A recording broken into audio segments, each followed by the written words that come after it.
அனைவருக்கும் வணக்கம். இன்று நாம் அகெயின்ஸ்ட் மார்ஷியனிசம் அப்படின்னு ஒரு புத்தகத்தை பற்றி பார்க்க போகிறோம். இது ஒரு பழைய கால புத்தகம். அந்த புத்தகத்தின் விளக்கமாக இந்த வீடியோவை கருதுங்கள். முதல்ல இந்த புத்தகத்தை எதற்காக படிக்க வேண்டும் அப்படின்னு நம்மளுக்கு ஒரு கொஸ்டின் எழுது. ஸோ அந்த கொஸ்டினுக்கு காரணம் என்னென்னா, இது ஒரு ஆரம்ப கால திருச்சபையில் எழுதப்பட்ட புத்தகம்.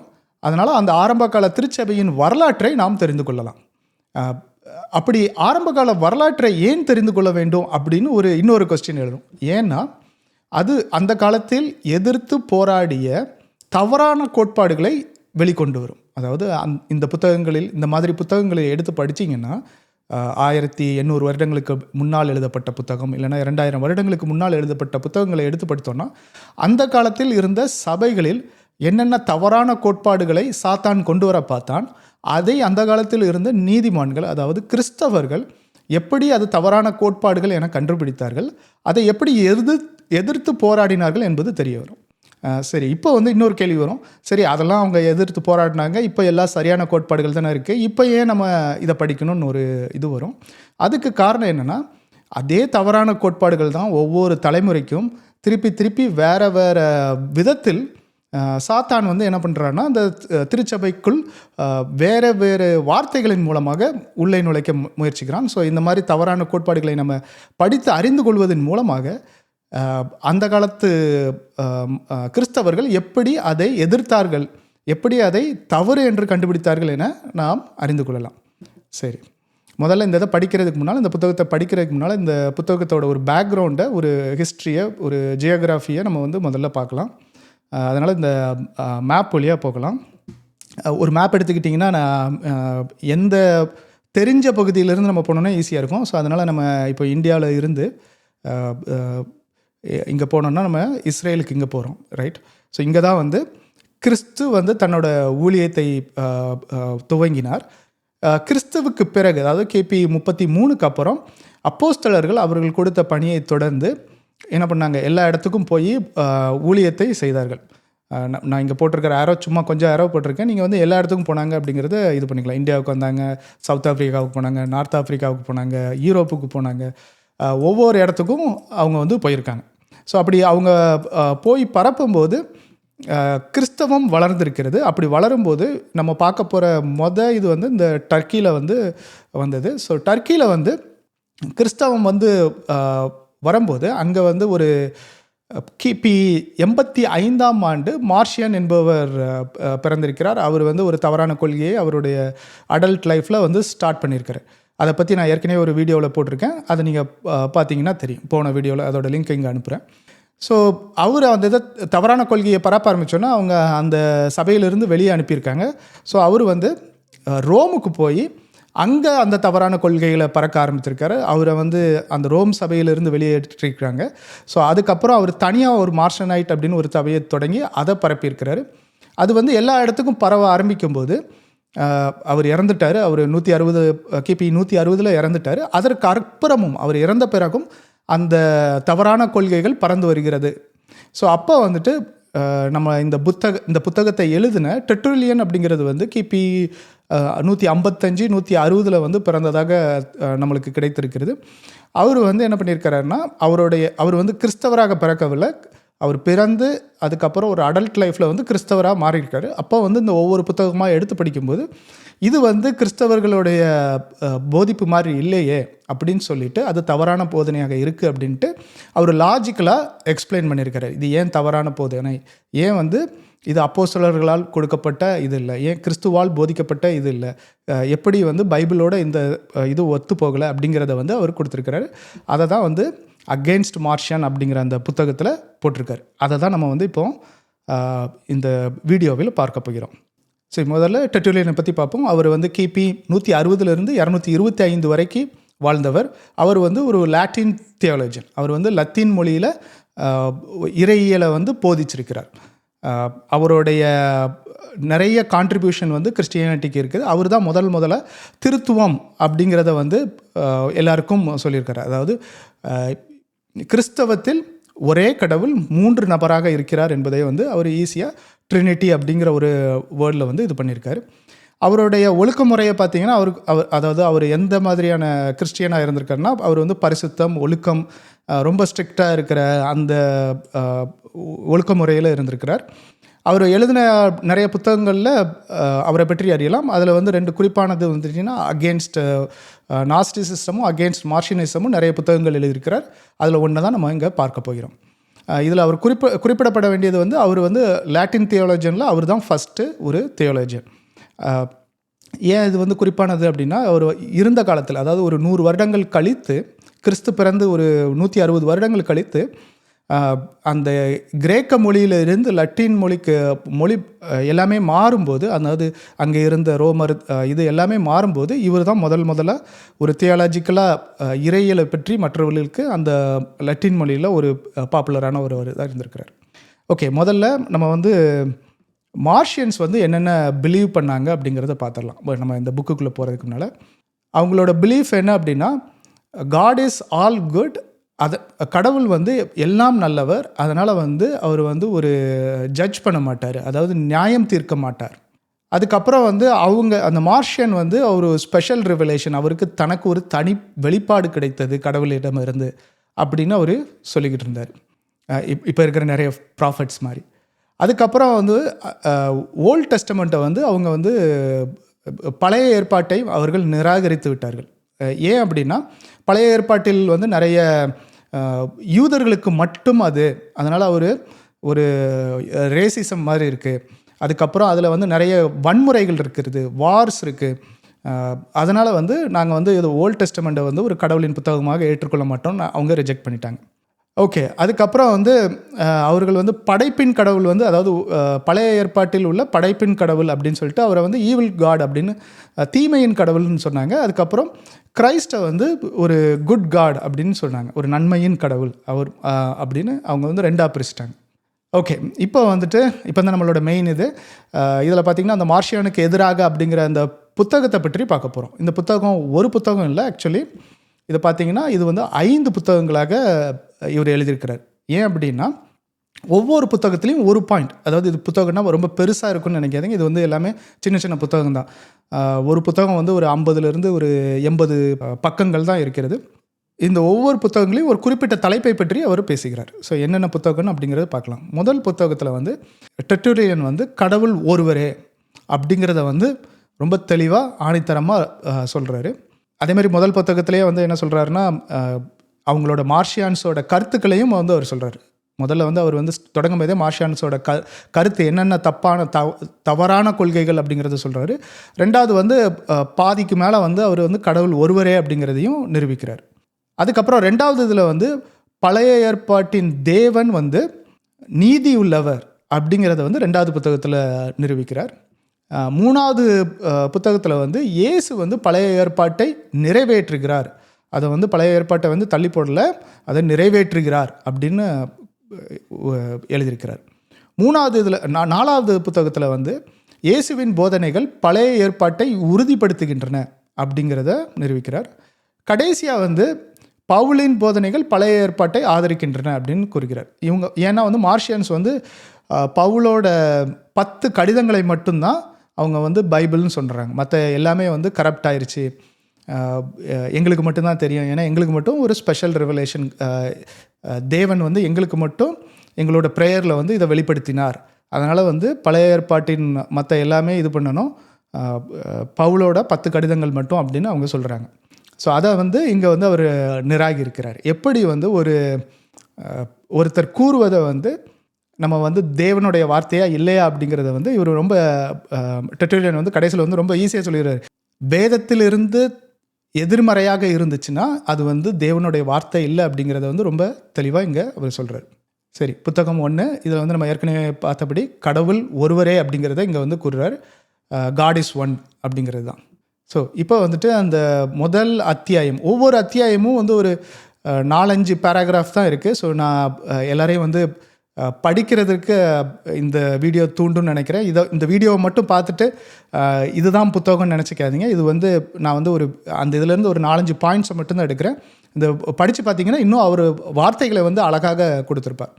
ஓகே, ஸோ முதல்ல வந்து அத்தியாயம் 1ங்கிறது வந்து ப்ரிஃபேஸ், ஒரு முன்னுரை மாதிரி எழுதியிருக்கிறார். ஏன் வந்து அவர் வந்து இந்த புத்தகத்தை எழுதுகிறார், டெர்ட்டுல்லியன் வந்து ஏன் நான் இந்த புத்தகத்தை எழுதுகிறேன் அப்படிங்கிறத காரணத்தை கொடுத்துருக்கிறாரு. அதுக்கப்புறம் இந்த புத்தகத்தோட இந்த ஃபஸ்ட் இதுலேயே நம்மளுக்கு தெரிஞ்சிடும் நம்ம வந்து ஏன் வந்து மனிதர்களை மனிதர்களாக கூறுகிறோம், எந்த மனிதனுமே வந்து தவறு செய்வதற்கு காரணம் இருக்குது அப்படின்னு. ஏன்னா வந்து ரெண்டாவது வந்து அவர் பார்த்திங்கன்னா அவர் வந்து ரொம்ப கடுமையாக வந்து மார்ஷியனை வந்து திட்டுவார். ஒரு சிம்பிளாக சொன்னீங்கன்னா குளிர்காலத்தை விட குளிர்ந்தவர் அப்படின்லாம் சொல்லுவார். இன்னும் அதிகமாக திட்டிருப்பார் நீங்கள் அந்த புத்தகத்தை எடுத்து பார்த்தீங்கன்னா. ஸோ இதுலேருந்து தெரியும் அவர் ரொம்ப கோவக்காரராக இருந்திருக்கிறார். அவர்கிட்டையும் டெட்டோரியன்ட்டையும் குறைகள் இருந்திருக்கின்றன. நம்ம வந்து குறைகள் இல்லாத மனிதர்களை பார்க்க முடியாது. அது வந்து இது. ரெண்டாவது வந்து வேத புரட்டர்கள் அப்படின்னு சொல்லுவார் இவர் அந்த மார்ஷியன்ஸை பற்றி. அப்புறம் மார்ஷியன்ஸோட சில கருத்துக்களையும் இங்கே கூறுறார். இதுதான் முதல் அத்தியாயம். அதுக்கப்புறம் இரண்டாவது அத்தியாயத்தில் தான் ஒரு இன்ட்ரெஸ்டிங்கான பாயிண்ட்டே வரும். அவர் இதில் என்ன சாராம்சம் அப்படின்னா, இந்த இடத்துல வந்து அவங்களுடைய மார்ஷியான்ஸோட கருத்து என்ன அப்படிங்கிறத வந்து இங்கே கூறுறார். முதல் கருத்து என்னென்னா, அவங்க வந்து என்ன சொல்கிறாங்க, ஒரு good god and evil god, ஒரு நல்ல கடவுள் மற்றும் ஒரு கெட்ட கடவுள் அப்படிங்கிறத சொல்கிறாங்கன்னு சொல்லுவார். கடைசியில் முடிக்கும் போது இந்த அத்தியாயத்தில் வந்து இல்லை, கிறிஸ்தவர்களின் போதனை வந்து ஒரே கடவுள், கடவுள் இருவர் என்றால் அவர் கடவுளே இல்லை என்று முடிப்பார். ஸோ இவங்க வந்து மார்ஷியான்ஸோட போதனைப்படி பழைய ஏற்பாட்டின் தேவன் வந்து படைப்பின் கடவுள். அவர்களுடைய அந்த அவங்க கிறிஸ்துன்னு கூறுறது வந்து ரெண்டாவது கடவுள். அவர் வந்து எதையுமே படைக்கவில்லை. சரியா? அந்த ஸோ அதனால் வந்து அவங்க படைப்பின் கடவுளை வந்து தீமையின் கடவுள்னு சொல்லுவாங்க. ஏன்னா ஒரு படைப்பின் மூலமாக தான் தீமை வந்தது. இப்போ இருக்கிற உலகப்பூர்வமான காரியங்கள் எல்லாமே தீமையானது, உடம்பு எல்லாமே தீமையானது. அதனால் படைப்பின் கடவுளை வந்து தீமையான கடவுள்னு சொல்லுவாங்க. ஸோ இவர் என்ன சொல்கிறாருன்னா, அதெல்லாம் ஓகே தான், ஃபஸ்ட் எடுத்தோன்னா படைப்பின் கடவுளை மறுக்க இயலாது. ஏன்னா நீங்கள் உங்களுக்கு படைத்திருக்கிற எல்லாமே நீங்கள் பார்க்க முடியும். நீங்கள் வானத்தை பார்த்தாலும் சரி, இங்கே இருக்கிற நேச்சர்ஸை பார்த்தீங்கன்னாலும் சரி, எல்லாமே படைப்பின் கடவுளுக்கு ஒரு எவிடன்ஸாக இருக்குது. நீங்கள் அதை ரோமரில் பார்த்தீங்கன்னாலும் அதே தான் போட்டிருக்கோம் இல்லையா, நம்ம பரிசுத்த வேதாகமத்திலும் அதே தான் போட்டிருக்கு. அதை வந்து இங்கே சொல்கிறாரு. அதுக்கப்புறம் வந்து லாஜிக்கலாக இன்னொரு கொஸ்டின் கேட்காது, நீங்கள் கற்பனையாக ஒரு கடவுள் வச்சுருக்கீங்களா, எதையுமே படைக்காத கடவுள்னு, அவரை நீங்களால் நிரூபிக்கவே முடியாது அப்படின்னு இங்கே வந்து சொல்கிறாரு. அடுத்து வந்து என்ன சொல்கிறாருன்னா, ஏன் வந்து இந்த மாதிரி ஒரு தப்பான இதுக்குள்ளே அவங்க போனாங்க அப்படின்னு பார்த்தீங்கன்னா, ஒரு நல்ல மரம் கெட்ட கனிகளையும் ஒரு கெட்ட மரம் நல்ல கனிகளையும் தர இயலாது என்று இயேசு கூறினார் அப்படிங்கிற அந்த வசனத்தையும், அதுக்கப்புறம் ஏசாயாவுல வசனத்தையும், அதாவது தீங்கையும் உண்டாக்குகிறவர் நானே அப்படின்னு கர்த்தர் சொல்கிற அந்த வசனத்தையும் எடுத்துக்கிட்டு இவங்க வந்து என்ன சொல்கிறாங்கன்னா, அதாவது மார்ஷியான்ஸ் என்ன நினச்சிக்கிட்டாங்கன்னா, அதாவது என்னவா அதை இன்டர்பிரட் பண்ணிக்கிட்டாங்கன்னா, ஒரு நல்ல கடவுளால் கெட்ட விஷயங்களை கொடுக்க முடியாது. இங்கே வந்து கர்த்தர் பழைய ஏற்பாட்டின் படைப்பின் தேவன் தீங்கையும் உண்டாக்குகிறவர் நானே என்று கூறுவதால் அவர் வந்து ஒரு கெட்ட கடவுளாக தான் இருக்க முடியும். ஏன்னா கெட்ட மரம் மட்டும்தான் கெட்ட கனிகளை தர முடியும் அப்படின்னு சொல்லிட்டு அவங்க வந்து இந்த தவறான கோட்பாடுக்குள் சென்று விடுகிறார்கள். அதை வந்து அவர் வந்து இங்கே சொல்கிறார். இதனால தான் இதை காரணத்தை வச்சு தான் மார்ஷியான்ஸ் வந்து இந்த வசனத்தை காட்டி தான் இது பண்ணுறாங்க அப்படிங்கிறாரு. ஸோ இந்த வசனத்துக்கான விளக்கத்தை வந்து அவர் 3வது புத்தகத்திலேயும் 4வது புத்தகத்தில் தான் கொடுப்பாரு. ஆனால் இங்கே வந்து ஒரு கிண்டலாக ஒரு வார்த்தையை சொல்லி முடிச்சிருப்பார். என்னென்னா, கண்ணு மங்களாக இருக்கிறவங்களுக்கு ஒரு விளக்கு கூட 2ஆக தான்ப்பா தெரியும், அதனால தான் அவங்களுக்கு ஒரு கடவுள் 2ஆக தெரிகிறாருன்னு முடிச்சிருவார். ஓகே, அதுக்கப்புறம் பார்த்தீங்கன்னா 3வதும் 4வதும் அத்தியாயத்தில் வந்து என்ன பண்ணுவார்னா, அவர் வந்து ஒன் சுப்ரீம் காட், அதாவது ஒரே கடவுள் அப்படிங்கிறத வந்து விளக்க முயற்சிக்கிறார். ஸோ முதல்ல எடுத்தோன்னா அதுக்கு வந்து என்ன சொல்கிறாருன்னா, கடவுள் அப்படின்னா என்ன அப்படிங்கிற ஒரு டெஃபினிஷனை கொடுக்குறார். நம்ம வந்து ஒப்பு நிகரற்றவர் அப்படின்னு சொல்கிறோம். அதாவது எந்த இதிலெல்லாம் அப்படின்னு பார்த்தீங்கன்னா, அவருடைய might and his power and reasoning எல்லா இதுலேயும் வந்து அவருக்கு ஒரு ஒப்பு நிகரற்றவராக இருந்தால் தான், அவரோட கம்பேர் பண்ணுறதுக்கு ஈக்குவலாக யாருமே இல்லை அப்படின்னா தான் அவரை வந்து நம்ம கடவுள்னு சொல்ல முடியும். அதே மாதிரி ஒரு நித்தியமாக நிலைத்திருப்பவர், அதாவது இட்டர்னலியாக இருக்கணும். அவர் வந்து காலத்திற்கு அப்பாற்பட்டல் இருக்கணும். அவருக்கு தோற்றமும் இருக்கக்கூடாது, முடிவும் இருக்கக்கூடாது. அப்படிப்பட்டவரை தான் நம்ம வந்து கடவுள்னு சொல்லுவோம். அவரை வந்து யாரும் கிரியேட் பண்ணியிருக்கக்கூடாது. அப்படி ஒரு கிரியேட் பண்ணிட்டாங்கன்னா அவர் வந்து கடவுள் இல்லை, அவர் ஒரு சுப்ரீம் காட் இல்லை. ஸோ இதெல்லாம் சொல்லிட்டு வந்து என்ன சொல்கிறாருன்னா, இதை எல்லாமே நம்ம ஒத்துக்கிட்டுறோம் இல்லையா, இது எல்லாருமே வந்து ஒத்துக்கிட்டுற ஒரு சாதாரண விஷயம். இதை வந்து அவர் பிப்ளிக்கலாக எதுவுமே சொல்லலை, இது வந்து ஒரு லாஜிக்கலாக எல்லாருமே ஒரு கடவுள்னு சொன்னால் யாரை யாரை சொல்லுவாங்க, அவரோட பண்பாடுகளை வந்து இந்த 3 பண்பாடுகளையும் சொல்கிறாரு. அதுக்கப்புறம் திருப்பியும் வர்றாரு, ஒரு ஒப்புநகரற்றவர் இருந்தால் அவர் வந்து தனியாக இருக்கணும், அவர் வந்து யுனிக்காக இருக்கணும். அப்படி யுனிக்காக இல்லை அப்படின்னா அவரும் கடவுள் இல்லை அப்படின்னு சொல்கிறார். ஸோ அதை சொல்லிவிட்டு அதுக்கப்புறம் வந்து சரி இதுக்கு வந்து நீங்கள் யாராவது அப்ஜெக்ஷன் பண்ணலாம். இப்போ நீங்கள் வந்து 2 கிங்ஸ் இருக்காங்க, அவங்கள வச்சு நம்ம கம்பேர் பண்ணோம். 2 ராஜாக்கள் இருக்காங்க, ஒரு நாடு இருக்குது, அந்த நாட்டில் வந்து 2 ராஜாக்கள் இருக்காங்க. அப்போ 2 சுப்ரீம் கிங்ஸ் இருக்கலாமே அப்படின்னு நீங்கள் சொன்னீங்கன்னா அது தவறு. ஏன்னா வந்து நீங்கள் 2 ராஜாக்கள் இருந்தால் கூட எப்போ வந்து ஒரு தேவை வருகிறதோ, ஒரு இடத்துல வந்து நிரூபிக்க வேண்டுமோ, அப்போ வந்து ஒரே ஒரு சுப்ரீம் பவர் மட்டும்தான் வர முடியும் அப்படிங்கிறத வந்து அவர் சுட்டி காட்டுகிறார். இப்போ நம்மளோட எக்ஸாம்பிளே எடுத்துக்கோங்களேன். இப்போ வந்து நிறைய மந்திரிகள் இருக்கலாம், ஆனாலும் ஒரு பிரைம் மினிஸ்டர்னு ஒரே ஒரு ஆள் தான் இருக்க முடியும். ஒரு டெமோக்ராசி இருந்தாலும் அது நிறைய மக்கள் இருந்தால் கூட அதில் வந்து ஒரே ஒரு ஆள் தான் ஓட்டு பண்ண முடியும். ஸோ அப்படி சொல்லி இந்த இதை முடிக்கிறார். கடைசியாக வந்து என்ன சொல்கிறாருன்னா, கிறிஸ்தவத்தோட சத்தியம் வந்து ஒருவராக இல்லை என்றால் அவர் கடவுள் இல்லை. இதுதான் கிறிஸ்தவத்தோட சத்தியம். திரித்துவத்தில் ஒரே ஒரு கடவுள் தான், ட்ரினிட்டியில் ஒன்லி ஒன் காட். ஸோ அதுக்கப்புறம் கொஞ்சம் இந்த விஷயத்தை கொஞ்சம் டிஃப்ரெண்ட்டாக அவர் ஹேண்டில் பண்ணுறாரு. அவங்களோட தலையிலேயே போட்டு அதை உடைக்கலாம். சரிப்பா, நீங்கள் 2 கடவுள் இருக்கீங்கன்னு வச்சுக்கோங்க, உங்களுக்கே ஒரு கான்ட்ரடிக்ஷனாக இருக்குது அப்படிங்கிறத நான் காட்டுறேன் அப்படின்னு சொல்லிட்டு இந்த கான்ட்ரடிக்ஷனை சொல்கிறாரு. நீங்கள் எப்போ வந்து ஒரு கடவுளை விட்டு 2 கடவுள்னு போகிறீங்களோ அப்போமே 3 கடவுளுக்கும் போகலாம், 4 கடவுளுக்கும் போகலாம், ஏன் 30 கடவுளுக்கு போகலாம், இல்லை 40 கடவுளுக்கு போகலாம், இல்லைனா கடவுள் அடுக்கிக்கிட்டே போகலாம். ஏன் 2ஓட நிப்பாட்டுறீங்கன்னு ஒரு கொஸ்டின் கேட்குறாரு. ஒரே தேவனை தவிர நிறைய 2வது தேவன் இல்லைனா 3வது தேவன் நீங்கள் நினச்சிங்கன்னா ஏன் உங்களுக்கு 30 தேவன் இல்லை என்று நினைத்து பார்க்க வேண்டும்னு அவர் கொஸ்டின் கேட்குறாரு. அதுக்கப்புறம் வந்து இப்போ நீங்கள் 2 கடவுள் தான் இருக்காருன்னு வச்சுக்கோங்க, அப்படியே வச்சுக்கோங்களேன். ஏதோ நீங்கள் ஏற்கனவே அவரோட பண்புபடி கூட இல்லை, நீங்கள் எப்படியோ ஒரு 2 கடவுள் தான் இருக்காருன்னு வச்சுக்கிட்டிங்கன்னா கூட அந்த 2 கடவுள் உங்களுக்கு இருந்துன்னா அதில் நீங்கள் எப்படி வர்ஷிப் பண்ணுவீங்க, எப்படி வணங்குவீங்க அப்படிங்கிறதுல வந்து அவர் ஒரு 2 கொஸ்டின் கேட்குறாரு. முதல் கொஸ்டின் வந்து நீங்கள் வந்து இப்போ 2ஐயும் வணங்குனீங்கன்னா அது ஒரு மூட நம்பிக்கை. ஏன்னா நீங்கள் தான் சொன்னீங்க 2மே ஈக்குவல், எல்லா இதுலேயும் அவங்க வந்து 2 பேருமே ஈக்குவல். அப்படி இருக்கும்போது அந்த 2 பேருமே ஈக்குவல் அப்படின்னா நீங்கள் வந்து ஒன்றை மட்டும் வணங்கினாலே 2ஐயும் வணங்குவதற்கு சமம் இல்லையா? ஒன்றை வணங்காமல் 2ஐயும் வணங்கினீங்கன்னா அது உங்களோட மூட நம்பிக்கை. ஏன்னா நீங்கள் வந்து அப்போ அது 2ம் ஈக்குவல் இல்லைன்னு நினைக்கிறீங்க அப்படின்னு அவர் சொல்கிறார். 2வது வந்து அதே பாயிண்ட்டை வந்து திருப்பி ரிவர்ஸில் போடுறாரு. என்ன சொல்கிறாருன்னா, சரிப்பா நீங்கள் வந்து 2ஐயுமே வணங்கலை, ஒன்றை மட்டும் வணங்குறீங்கன்னு வச்சுக்கோங்க, அதனால் நீங்கள் போன பாயிண்ட்னால அப்போ என்ன ஆகுனா, ஒன்றை நிராகரித்து இன்னொன்றை நீங்கள் வணங்குற மாதிரி ஆயிரும். அப்போ உங்கள் ஒரு தேவன் வந்து கோவப்படுறதுக்கு இதாகலாம், அதனால் நீங்கள் பயப்படுறதுக்கு சான்ஸ் இருக்குது அப்படின்னு ஒரு கான்ட்ரடிக்ஷனை கொண்டு வர்றார். 6வது அத்தியாயத்தில் வந்து என்ன பண்ணுறாருன்னா, அந்த ஈக்குவல்னு சொன்ன இதை வந்து இன்னும் கொஞ்சம் உள்ளவா போகிறார். சரி, நீங்கள் ஈக்குவல்னு சொல்கிறீங்க, சரிதான், அந்த ஈக்குவலை தான் நம்ம பார்க்கலாம் அப்படின்னு பார்க்குறாரு. என்ன சொல்கிறார், ஒரு கடவுள் வந்து நீங்கள் கனிவான, அமைதியான, முற்றிலும் பியூரான ஒரு ஹோலினஸ் உள்ள, ஒரு குட்னஸ் உள்ள காடுன்னு சொல்கிறீங்க. ஆப்போசிட் சைடில் உள்ளது வந்து ஒரு கண்டிப்பான, ஒரு ஜட்ஜ்மெண்டில் உள்ள ஒரு மைட்டி காட் அப்படின்னு சொல்கிறீங்க. ஸோ 2 பேருமே ஈக்குவல் தான் சொல்கிறீங்க. அப்படின்னா நீங்கள் சொல்கிற பண்பு வைத்து பார்த்தாலே வந்து ஒரு கடவுள் வந்து ரொம்ப கனிவான கடவுள், அவர்கிட்ட ஃபுல் குட்னஸ் இருக்குது, இன்னொரு கடவுள் அது ஃபுல்லாக லேக் ஆகிற மாதிரிலாம் சொல்கிறீங்க. அப்போது ஈக்குவல் கடவுள் இல்லையே, உங்களோட சொல்கிறதே நீங்கள் வந்து தப்பாக சொல்கிறீங்களே அப்படின்னு ஒரு கொஸ்டின் கேட்குறாரு. அவங்களுக்கு ஒரு கான்ட்ரடிக்ஷனை கொடுக்குறாரு. அத்தியாயம் 7 அதில் வந்துட்டு என்ன பண்ணுறாருன்னா, இவங்க வந்துட்டு இந்த மார்ஷினேட்ஸ் வந்து இந்த கொஸ்டினை கொண்டு வந்ததே வந்து இந்த ப்ராப்ளத்தினால தான், இந்த வசனத்தினால தான்.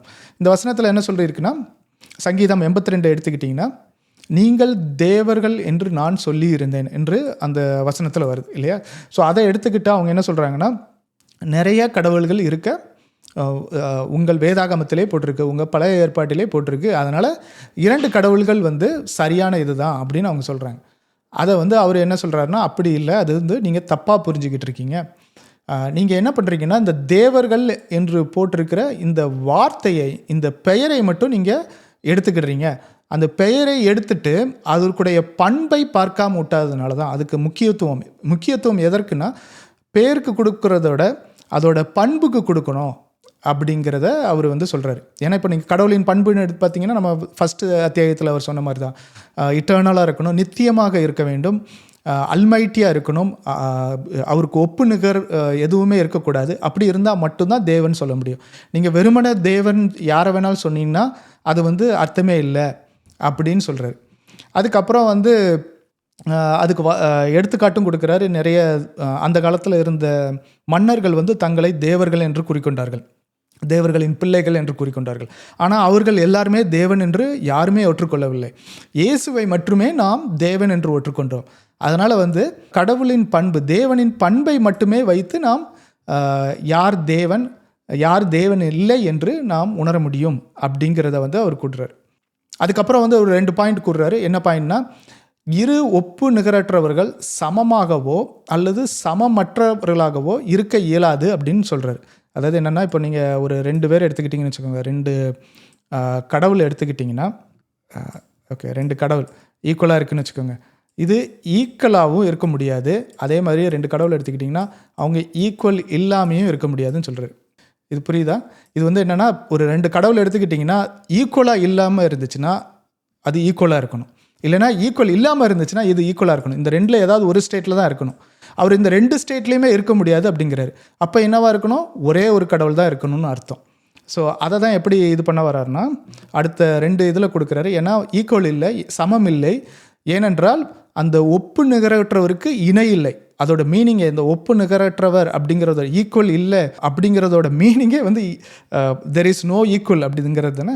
ஒப்பு நிகரற்றவர் அப்படிங்கிறதுனாலே அவருக்கு சமம் இல்லை அப்படிங்கிறதுனால தான் நம்ம அப்படி கூப்பிட்றோம். சரி, அப்போ வந்து சமம் அப்படின்னு நினச்சிங்கன்னா என்ன, அதுவும் இருக்க முடியாது. ஏன்னா 2 பேர் இருந்தாங்கன்னா ஒருத்தர் மட்டும்தான் ஒப்பு நிகரற்றவராக இருக்க முடியும். இன்னொருத்தர் வந்து அப்படி இருந்துச்சுன்னா சமமாக இருக்க முடியாது அப்படின்னு சொல்லி அந்த லாஜிக்கலாக அவங்க வந்து தப்பு பண்ணுறாங்க அப்படிங்கிறத நம்மளுக்கு கூறுறாரு. ஸோ இதனால் வந்து என்ன புரியும்னா, இந்த அத்தியாயத்தில் 7ல் பார்த்தீங்கன்னா, அந்த காலத்துலேயும், அதாவது 2000 வருடங்களுக்கு முன்னாலேயும் கிறிஸ்தவர்கள், நீதிமான்கள் தேவனின் வார்த்தையை ஒரு லாஜிக்கலாக கூட இது பண்ணலாம், நம்ம வந்து டிஃபெண்ட் பண்ணலாம் அப்படிங்கிறத வந்து இது பண்ணியிருக்காங்க.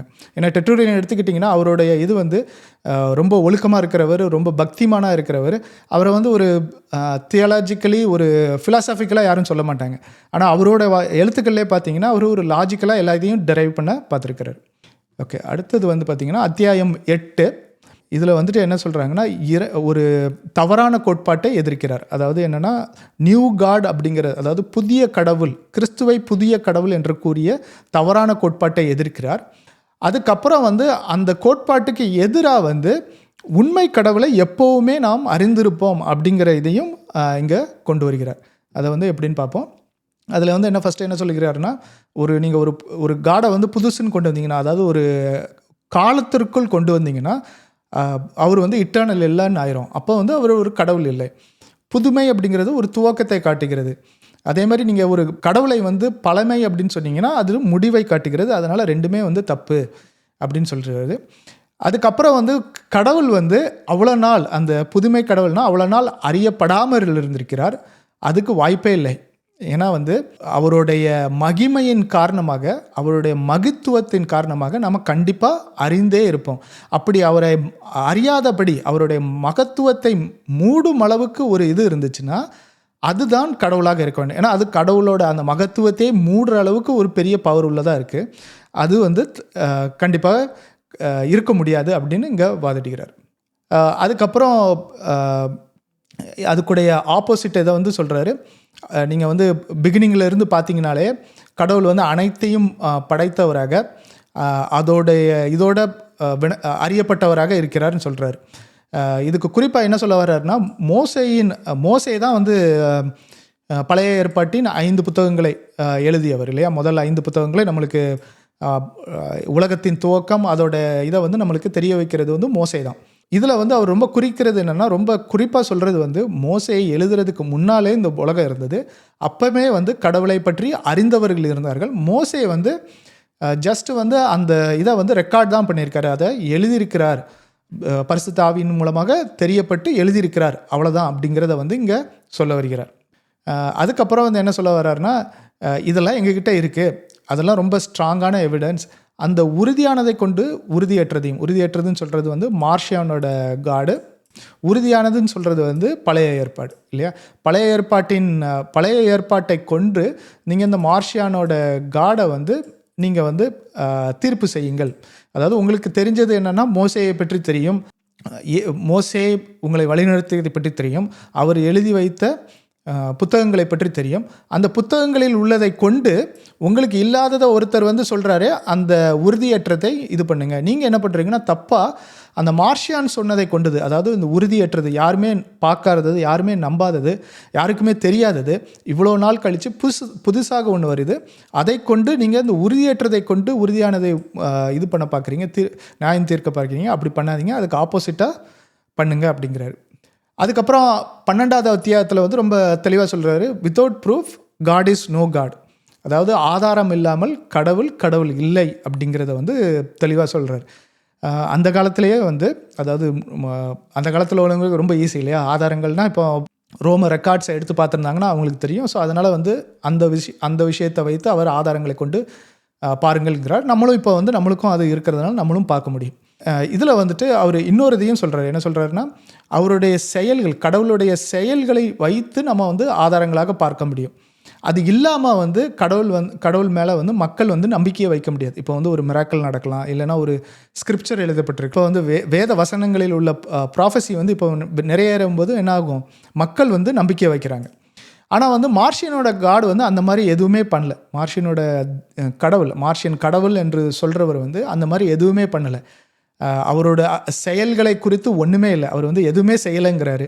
நான் இந்த உலகத்தையே படைக்கலை, நான் வந்து வெறுமனே ஸ்பிரிச்சுவலாக மட்டும்தான் இருக்கிறேங்கிறாரு. அவருடைய ப்ராஃபஸி எதுவுமே இது இல்லை. ஸோ அப்படிப்பட்டவரை வந்து எப்படி நம்ப முடியும்? இப்போ ஒரு ப்ராஃபஸி ஒருத்தர் சொல்கிறாருன்னா அந்த ப்ராஃபஸி நிறைவேறணும் இல்லையா? இப்போ மார்ஷியானோட மக்கள் சொன்ன ப்ராஃபஸி எதுவுமே நிறைவேறலை. உங்கள் சபையிலையும் ப்ராஃபஸி சொல்லப்பட்டதுன்னா அது நிறைவேறணும். அப்படி நிறைவேறலைன்னா அவங்க வந்து ஃபால்ஸ் ப்ராஃபிட்ஸ். அதை தான் இங்கே வந்து அவர் சொல்கிறார். அதுக்கப்புறம் இன்னொரு ரொம்ப இன்ட்ரெஸ்டிங்கான பாயிண்ட்டை சொல்கிறாரு. என்ன சொல்கிறாருன்னா, பழியை வந்து அந்த மார்ஷியானோட கடவுள் மேலேயே போடுறாரு. என்ன சொல்கிறாரு, இப்போ பார்த்தீங்கன்னா படைப்பின் கடவுள் வந்து நீங்கள் சொல்கிற மாதிரி ஒரு ஈவில் காடுன்னு வச்சுக்கிட்டா கூட தன்னை விசுவாசிப்பதற்கு நிறைய அடையாளங்களை கொடுத்துருக்கிறார். அதாவது இந்த பூமியை கொடுத்துருக்கிறார், நிறைய மக்கள் இருக்கிறாங்க. எல்லாரையும் பார்த்தீங்கனாலே உங்களுக்கு தெரியும் அது வந்து ஒரு படைப்பின் அனுபவம். அந்த படைப்பை பார்த்தாலே வந்து நம்மளுக்கு அதுதான் காட் அப்படிங்கிறது தெரியும். இப்போ ஐசக் நியூட்டன் எடுத்துக்கிட்டிங்கன்னா அவர் வந்து என்ன சொல்கிறாருன்னா, நான் வந்து ஒவ்வொரு சயின்ஸையும் ஒவ்வொன்றையும் கண்டுபிடிக்கும் போது என்னோட கடவுள் தேவனை பற்றி, பழைய ஏற்பாட்டில் உள்ள தேவனை பற்றி நான் அறிந்து கொள்கிறேன் அப்படின்னு இது பண்ணுறாரு. நிறைய சயின்டிஸ்ட் அந்த மாதிரி தான் இல்லையா, அவங்க வந்து என்ன பண்ணுறாங்க, ஒவ்வொரு மிஸ்ட்ரியும் ஒவ்வொரு சீக்ரெட்டையும் அவங்க வந்து தங்களுடைய இதில் அவங்களோட ஃபீல்டில், இப்போ வந்து நம்ம வந்து ஐசக் நியூட்டன் மாதிரி பண்ண முடியாது. நம்ம வந்து என்ன பண்ணுவோம், நம்மளுக்கு இப்போ ஒரு இங்கிலீஷ் டீச்சர்னால் இங்கிலீஷில் உள்ள ஒவ்வொரு இதையும் வந்து அந்த ரசித்து பார்க்கும்போது அவங்க வந்து கடவுளை தெரிந்து கொள்ளலாம் அதில். அதேமாதிரி தமிழ் டீச்சர்னால் அந்த மாதிரி. ஸோ ஒவ்வொருத்தரும் தங்களுடைய துறையில் உள்ளதை அவங்க இது பண்ணுறாங்க. ஒரு மியூசிஷியன்னா அவங்க வந்து மியூசிக் போடுறது மூலமாக கடவுளை இது பண்ணுறாங்க. எல்லாமே படைப்பு இல்லையா, எல்லாமே வந்து படைப்பு. ஆனால் இங்கே மார்ஷியனோட காட் வந்து வெறுமனை ஜஸ்ட் வந்து ஒரு ஸ்பிரிச்சுவலாக நான் இருக்கிறேன் அப்படிங்கிறதுனால வந்து என்ன சொல்கிறேன்னா, மக்களின் விசுவாசத்தை வைப்பதற்கு ஒரு அடையாளம் கூட நீங்கள் கொடுக்கலையப்பா, அப்போ வந்து உங்கள் கடவுள் வந்து ஒரு தீய நோக்கம்தான் வைத்திருக்கணும். எப்படி ஒரு அடையாளம் கூட, ஒரு எவிடன்ஸ் கூட கொடுக்காம, ஒரு ப்ரூஃப் கூட கொடுக்காம எப்படி நம்ப வைக்க முடியும் அப்படின்னு கேட்குறாரு. அடுத்து வந்து 11வது இதில் என்ன சொல்கிறாருன்னா, இன்னொரு எவிடன்ஸ் கொடுக்குறாரு. என்னன்னா, everything belongs to true god. எல்லாமே வந்து ட்ரூ காட் தான். ஏன்னா வந்து அதையே வந்து மார்ஷியன்ஸும் ஒத்துக்கிடுறாங்க இல்லையா. படைப்பின் கடவுள் தான் வந்து எல்லாத்தையும் படைத்தார், இந்த உலகத்தை படைத்தார், கண்ணுக்கு தெரிகிற எல்லாத்தையும் படைத்தது அப்படிங்கிறத வந்து அவங்களே ஒத்துக்கிடுறாங்க. அதுக்கப்புறம் அவர் என்ன சொல்கிறாருன்னா, மார்ஷியனோட கடவுள் வந்து கடவுளே இல்லை, ஏன்னா அவருக்கு ஒன்றுமே இல்லை. ஏதாவது இருந்தால் தானப்பா ஒரு லார்டாக இருக்க முடியும், ஒரு கடவுளாக இருக்க முடியும். ஒன்றுமே இல்லைன்னா கடவுளாக இருக்கிறதுக்கு இதே இல்லையே அப்படிங்கிறாரு. அப்புறம் வந்து ஏன் ஒன்றுமே படைக்கலை, அவரால் படைக்க முடியல அப்படின்னாலும் நம்ம வந்து அவரை கடவுள்னு சொல்ல முடியாது. அவர் படைக்கலைன்னாலும் கடவுள்னு சொல்ல முடியாது, படைக்க முடியலன்னாலும் அவரை கடவுள்னு சொல்ல முடியாது அப்படிங்கிறாரு. அதுக்கப்புறம் அவருக்கு படைக்க தோன்றவில்லை என்றால் நம்ம ஏன் அவரை வந்து நினைக்க பார்க்கணும், நம்ம வந்து அவரை வர்ஷிப் பண்ண வேண்டாமே. படைக்க முடியாத, படைக்க தோன்றாத கடவுள் அப்படின்னு ஒருத்தர் வந்து நம்ம வர்ஷிப் பண்ண தேவையே இல்லையே அப்படிங்கிறத வந்து இது பண்ணுறாரு. ஸோ என்ன மீன் பண்ண வர்றாருன்னா, கடவுள் வந்து ஒரு படைக்கிறதுல ஒரு முக்கியமானது, அந்த படைப்பவர் மட்டுமே கடவுள் அப்படிங்கிறத வந்து இவர் சொல்ல வர்றார். அதுக்கப்புறம் வந்து ரொம்ப சிம்பிளாக வந்து கடவுளோட நேச்சரை வந்து இது பண்ணுறாரு. நீங்கள் வந்து ஒரு பெரிய மகத்துவமான ஒரு செயல். அதாவது பிக் பேங் எடுத்திங்கனாலும் அதில் கடவுள் இருக்கார், கிராவிட்டி எடுத்தாலும் கடவுள் எடுத்துக்கிறார். இதை ஏன் நம்ம இது பண்ணுறோன்னா, நீங்கள் ஒரு சயின்டிஸ்ட் இதை எடுத்திங்கன்னா இந்த உலகத்தில் உள்ளது எல்லாமே ஃபைன் டியூனிங்கில் தான் இதாகுது. இந்த ஃபைன் டியூனிங் வந்து எப்படி இருக்குன்னே தெரில. அதுக்கப்புறம் ஒரு ரொம்ப சின்ன ஒரு உயிரினத்தை எடுத்துக்கிட்டாலும் அதுலேயும் நம்ம வந்து படைப்பின் ரகசியத்தை பார்க்க முடியுது. இது எவ்வளோ பிரம்மாண்டமாக ஒரு அழகாக இருக்கிறதோ அதே மாதிரி இது வந்து ஒரு சின்னதாக இருந்தாலும் அதற்குள்ளேயும் ஒரு அழகு இருக்கிறது அப்படிங்கிறத வந்து இவர் எடுத்து கூறி அது வந்து ஒரு கடவுளுடைய இது அப்படிங்கிறத வந்து சொல்கிறாரு. அவங்க என்ன சொல்கிறாங்கன்னா, மார்ஷியான் அவர்களோட ஃபாலோவர்கள் அந்த காலத்தில் சொல்லியிருக்காங்க, ஆம், இந்த உலகம் ஒரு மகத்துவமான பணி, கடவுளுக்கு தகுதியானது. ஆனால் படைப்பின் கடவுள் உண்மையிலே கடவுள் தானா என்று அவங்க வந்து கொஸ்டின் கேட்டிருக்காங்க. அதுக்கு தான் இந்த இது பண்ணியிருக்காரு. என்ன பண்ணிட்டாங்கன்னா, உலகத்தின் இந்த விசாலம், இந்த வலிமை, சக்தி எல்லாத்தையும் பார்த்து எல்லா மக்களும், யூதர்கள் மட்டும் இல்லை, எல்லா மக்களும், பாரசீக மந்திரவாதிகள், எகிப்தோட பூசாரிகள், இந்தியாவில் உள்ள துறவிகள் கூட எல்லாருமே வந்து இந்த படைப்பின் மகிமையை பார்த்து அதை வந்து ஒரு கடவுளின் இதுன்னு சொல்லியிருக்காங்க. ஒவ்வொரு இதையும் அந்த இதோட மகிமையை பார்த்து, அதாவது ஒரு ஃபயர்னா அதை வந்து ஒருத்தங்க கடவுள்னு சொல்லியிருக்காங்க, சன்னுனா அதை ஒரு கடவுள்னு சொல்லியிருக்காங்க. அப்படிப்பட்ட இதையே படைத்தவரை நீங்கள் வந்து உண்மையிலே கடவுளா அப்படின்னு நீங்கள் கேட்குறீங்களே, இது உங்களுக்கு நியாயமா அப்படின்னு இங்கே கேட்க வர்றாரு அத்தியாயம் 13. அதுக்கப்புறம் அத்தியாயம் 14 வந்து என்ன சொல்ல வர்றதுன்னா, ஃபால்ஸ் காட்ஸ், அதாவது நீங்கள் படைக்காத கடவுள் வந்து கடவுளோட ஒர்க்கில், படைத்தவரின் ஒர்க்கை வந்து டிபெண்ட் பண்ணியிருக்காங்க அப்படிங்கிறத சொல்ல வர்றாரு. எதில் சொல்ல வர்றாருன்னா, நீங்கள் வந்து இதை வந்து இன்ட்ரெஸ்டிங்காக ஸ்டார்ட் பண்ணுறாரு.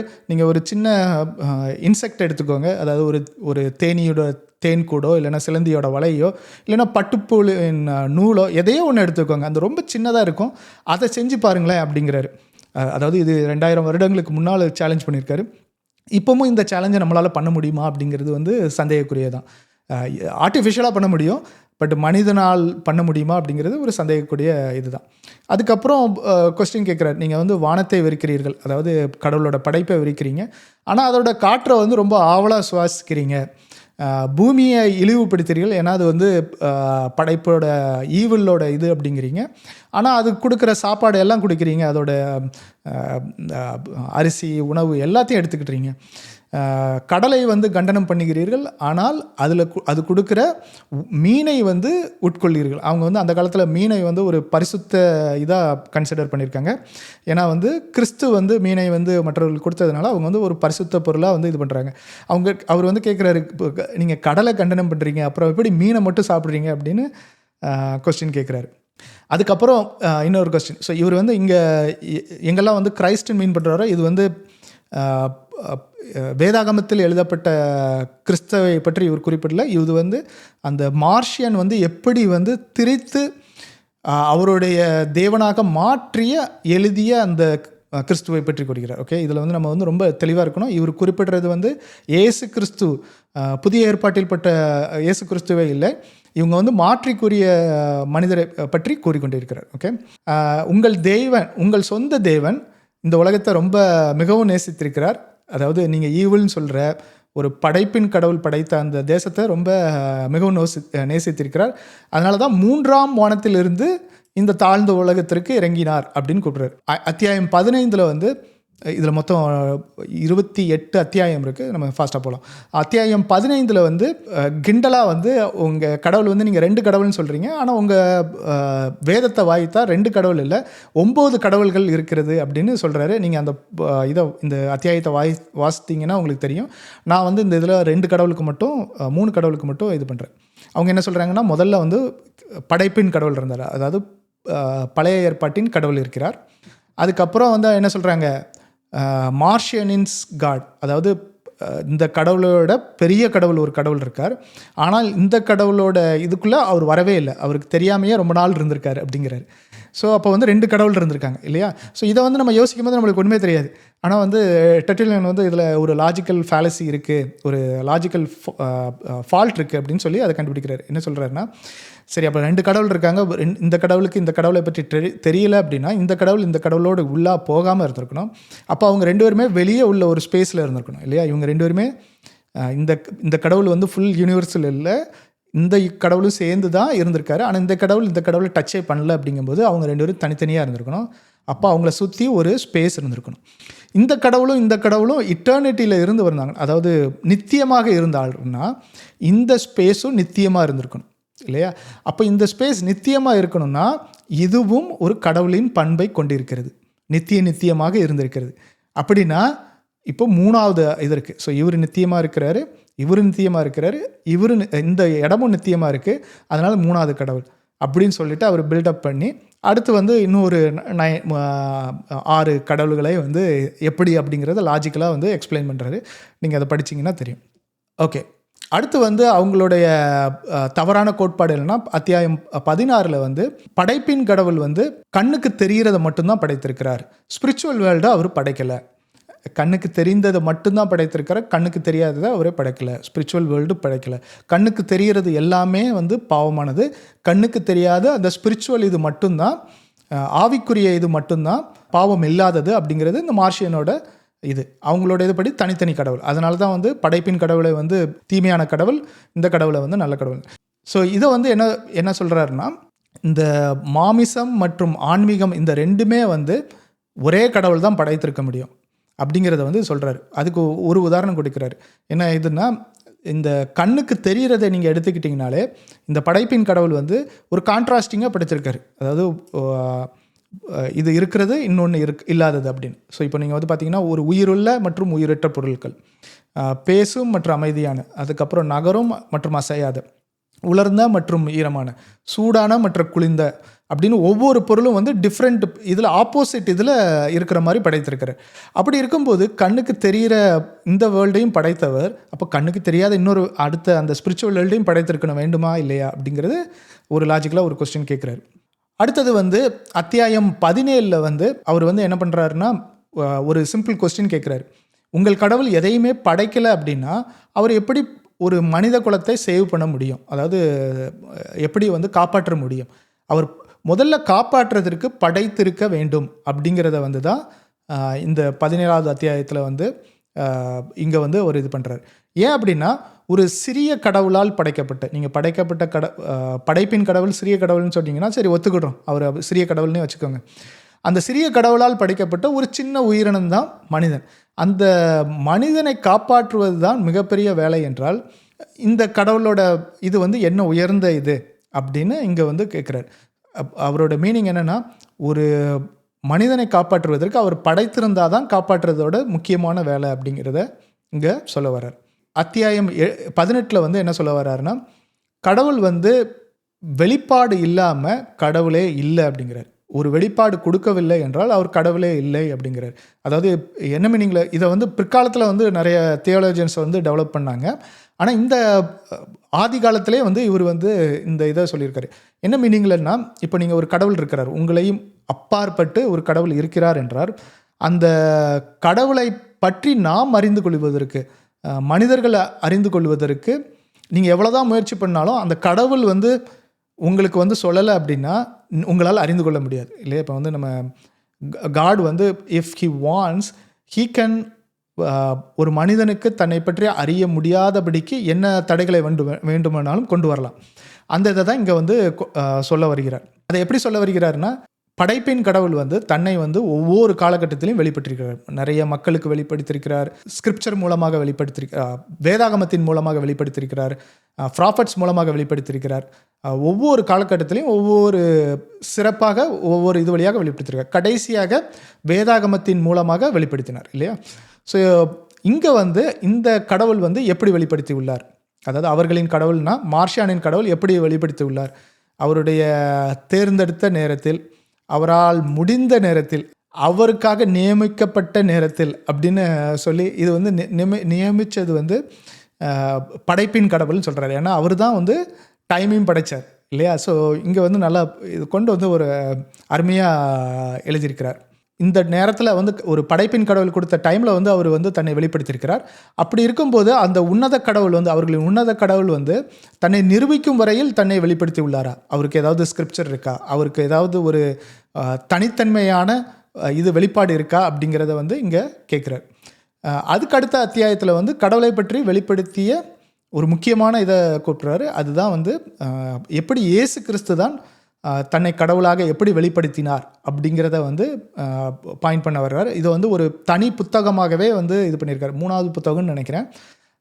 அதனால் அந்த புத்தகத்தில் பார்க்கலாம். இங்கே வந்து கொஞ்சம் இன்ட்ரடக்ஷன் மாதிரி கொடுத்துருக்காரு. ஓகே, அடுத்தது வந்து அத்தியாயம் 20 வந்து என்ன பண்ணுறாருன்னா, எப்படி வந்து பவுலோட டிஸ்பியூட், அதாவது பவுலுக்கும் பேதுருவுக்கும் நடந்த அந்த விமர்சனத்தை வந்து எப்படி மார்ஷியானின் சீடர்கள் வந்து இது பண்ணுறாங்க, புரட்டுகிறார்கள் என்பதை வந்து இங்கே பண்ணுறாரு. ஏன்னா வந்து இவங்க வந்து பேதுரு மற்றும் மற்ற எல்லா அப்போஸ்தலர்களுடைய வார்த்தைகளையும் இவர்கள் வந்து ஏற்றுக்கொள்வதில்லை, அவர்களுடைய கடிதங்களை ஏற்றுக்கொள்வதில்லை. ஒரே ஒரு இதை ஏற்றுக்கொள்கிறது வந்து பவுல்.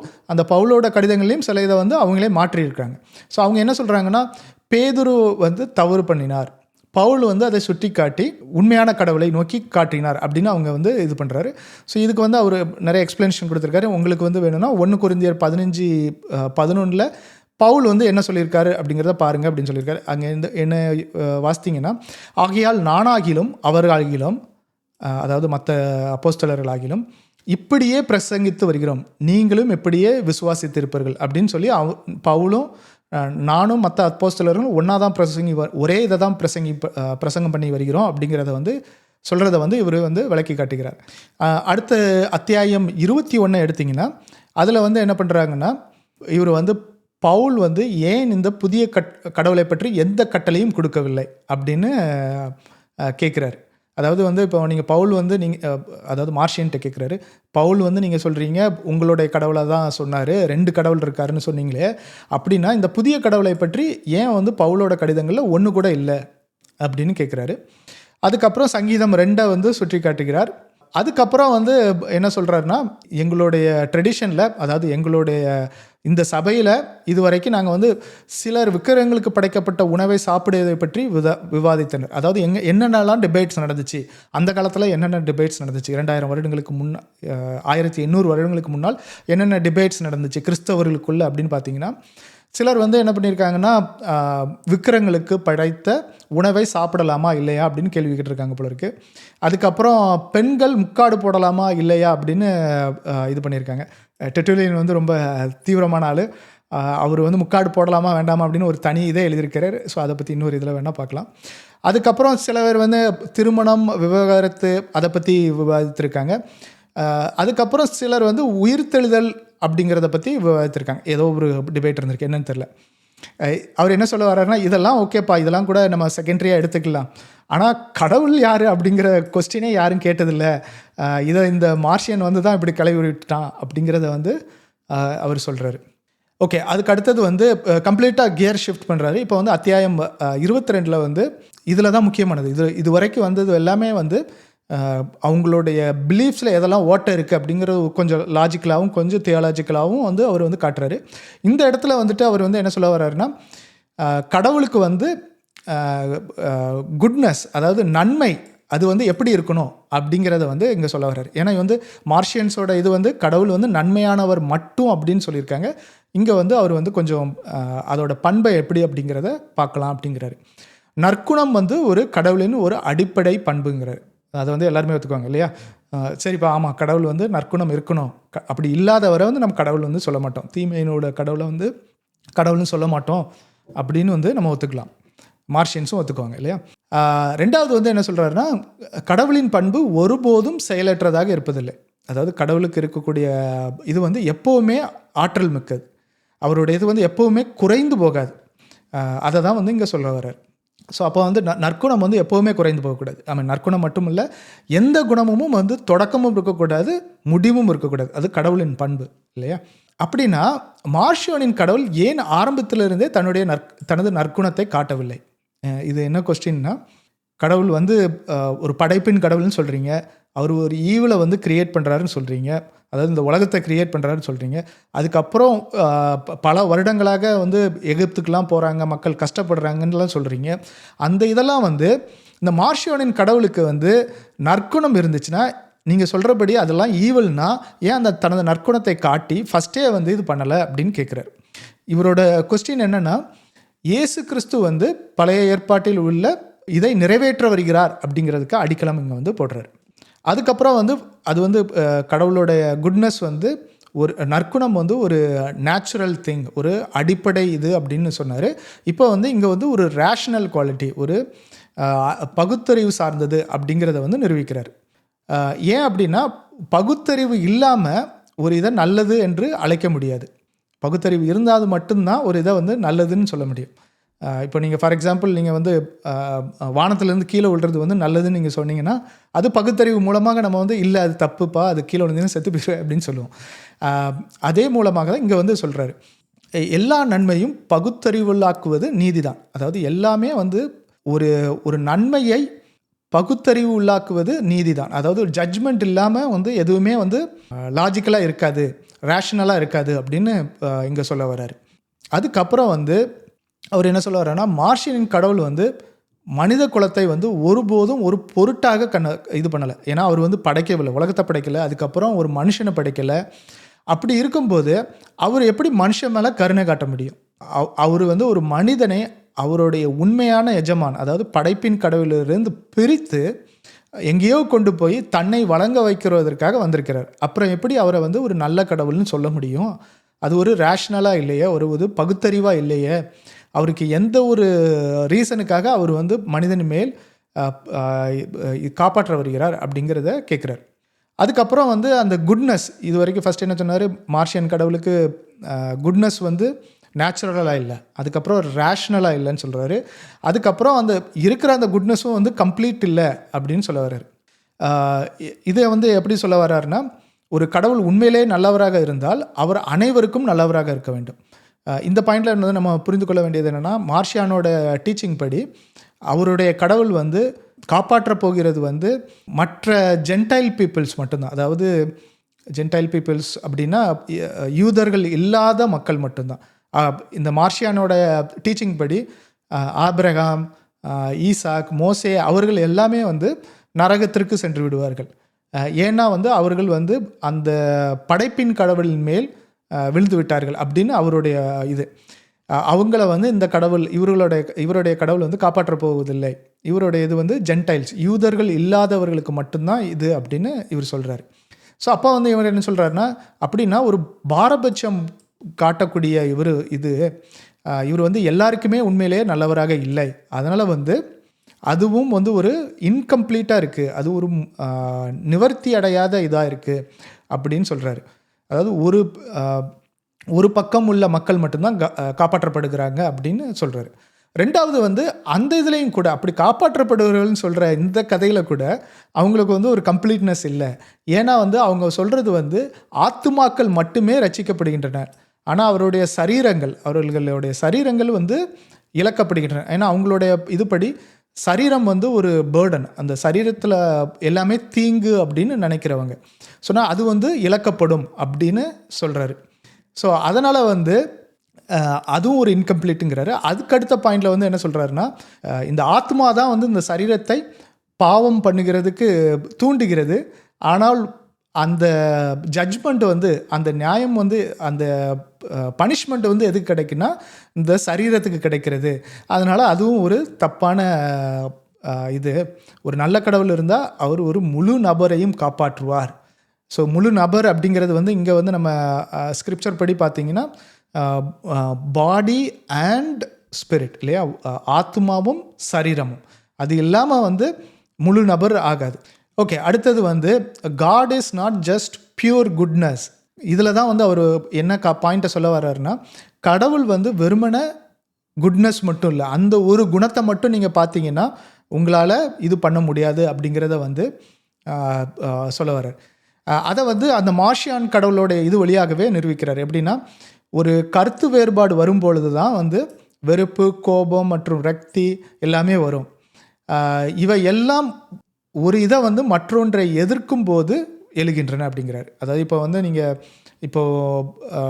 இப்படி பண்ணுறது தப்புன்னு ஒருத்தர் வந்து இன்னொருத்தர்கிட்ட சொல்கிறாருன்னா அவருக்கு வந்து ஒரு கருத்து வேறுபாடு இருக்குது, ஒரு கோபம் இருக்குது, ஒரு விரக்தி இருக்குது. இது எல்லாமே இருந்தால் தான் வந்து ஒரு இதே வரும். நீங்கள் வந்து இந்த செயல் வந்து ஒரு நன்மையால் தூண்டப்பட்டதால், அதாவது இந்த கருத்து வேறுபாடு இது எல்லாமே நன்மையால் தூண்டப்பட்டதால். ஃபார் எக்ஸாம்பிள், நீங்கள் வந்து ஒருத்தர் வந்து இன்னொருத்தரை வந்து அடிக்கிறத பார்த்தீங்கன்னா, அந்த இதில் வந்து உங்களுக்கு ஒரு வேறுபாடு இருக்குது. அவர் அடிக்கக்கூடாது அப்படின்னு நினைக்கிற உங்களுடைய இது வந்து ஒரு நன்மை இல்லையா? அதனால் வந்து என்ன வருதுன்னா, அது ஒரு கருத்து வேறுபாடு வருது. உங்களுக்கும் அந்த அடித்து கொண்டு இருக்கிறவருக்கும் கருத்து வேறுபாடு வருது. நீங்கள் போய் அவரை தடுக்க போகிறீங்க. அந்த உங்களுக்கு ஒரு உணர்ச்சி வருது. அது தூண்டப்பட்டதுனால் நீங்கள் வந்து போய் தடுக்க போகிறீங்க. அந்த அந்த இது இல்லாமல் ஒரு நற்குணமும் இருக்க முடியாது இல்லையா? நீங்கள் வந்து ஒரு கருத்து உங்களுக்குன்னு ஒரு கருத்து வேறுபாடு வந்தால் தான், ஒரு தீமையை பார்க்கும்போது உங்களுக்கு அது கருத்து வேறுபாடு வந்து அதை தீமையை எதிர்ப்பதற்கு ஒரு நன்மை வேணும்னா ஒரு உணர்ச்சி வேணும் அப்படிங்கிறத வந்து சொல்கிறாரு. அப்படி இருக்கும்போது இந்த இது எல்லாமே கடவுளுக்கும் இருக்கணும்.